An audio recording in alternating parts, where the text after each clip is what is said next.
So I'm going to show you variations of Navasana boat pose for you to try, and its counter pose, which is Apanasana, knees to chest. So this links in with our positive quote from this morning about a boat and getting rid of anything which is weighing you down. So we're going to start in staff pose, Dandasana. If you have a strap, see if you can get one, even a belt or a dressing gown strap is fine. So coming into Dandasana, you're going to press away through your heels, so you're flexing your feet here, sitting nice and tall, bringing your hands to the sides of your hips. And as you exhale, you're going to press down into the mat, and this is going to lengthen through the spine, taking your shoulder blades back and down, engaging through your pelvic floor muscles, so you're drawing up, taking that navel back towards your spine. Take some nice deep breaths here. So really engaging through these leg muscles, nice straight line through your spine. Your drishti point is to look straight ahead and breathe. So you're really pressing down into the mat here. If you want to go further, you can use blocks to put under your hands, or if your arms are long enough, you can lift. So you may or may not be able to lift your bottom of the mat.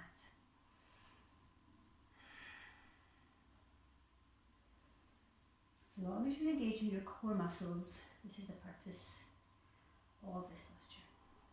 2 more breaths wherever you are. 1 more breath. Lowering on an exhale. So to come into Navasana boat pose, you're going to bend your knees first of all. It's going to show you different variations. So you want to sit nice and tall, taking your hands onto the fronts of your legs first of all. And then very carefully come into balance on your sitting bones right at the bottom of your back here. So see if you can find your balance point, and maybe just gently walking backwards and forwards a few times. Nice. Now take your hands behind your legs. So we can come into half boat here by supporting the muscles really gently. So there's different ways to do it. You can either point your toes or you can flex. Different teachers will show you different ways, so it just depends. If you're practicing the hatha way, it's to flex your toes. Personally, I like to point mine, but it's your preference. So just come into here, leaning back slightly, taking your shoulder blades back towards your back, lowering your shoulders. Find a strong gaze point straight ahead, drawing up through your pelvic floor once more. Breathing as you relax these muscles in your face. So on an exhale, you're going to lower your left toes to the floor. Inhaling, exhaling. So let's just try a few of these. Inhaling to lift, exhale to lower.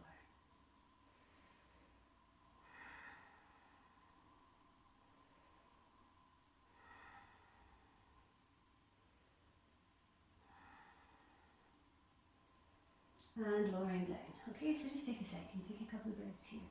So now if you want to come in without using your hands supporting your legs, half boat pose is to come to here. So your arms are parallel with your mat, keeping these knees bent. Again, you can flex or you can point your toes. So you should feel these muscles in your thighs really working here. Make sure your arms are parallel with your palms facing towards each other. Half boat pose. If you want to go further, coming into full boat, extending forwards, again just checking with your arms, coming to eventually straighten through these legs. Leaning back slightly, but keep your elbows down from your ears. Breathing here. Couple more breaths. Bend your knees. Crossing your feet at the ankles, coming into Talasana or scales, so pressing down. And we're going to lift and hold for 3 breaths. So again, you may be able to lift your bottom off the mat. This may not happen for you. But make sure your fingers are spread, sides of your hips, engage through your core, lifting here. Inhale.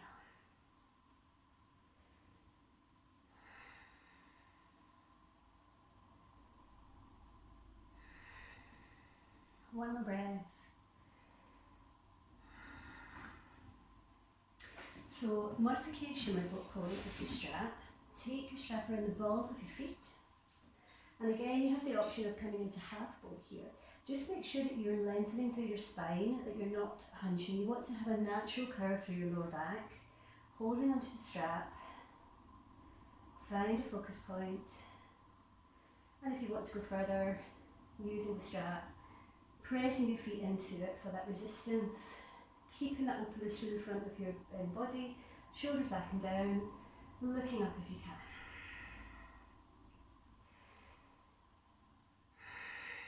So much easier with the strap.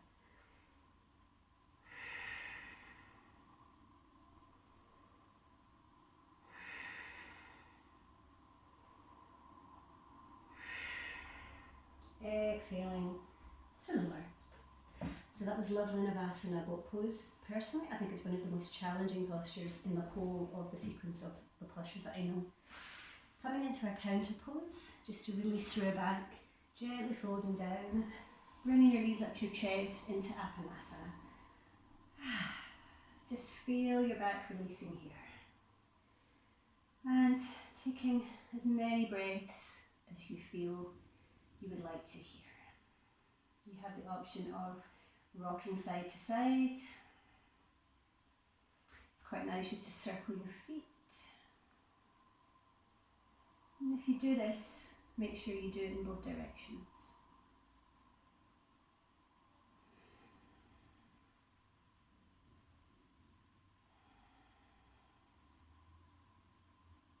Few more breaths. So I'm going to leave you here because you might just like to stay. If you wanted to go further, you could come into egg. So you're lifting your head and your shoulders and releasing. Okay, so stay in Apadasana. Thank you so much for your company. I hope you enjoyed that very short sequence, and I shall see you all very soon. Just to let you know, I'm posting these short videos onto my Facebook page and to my YouTube channel at Yoga 71 with Ash. So you have the option of watching them either way. Okay, see you soon.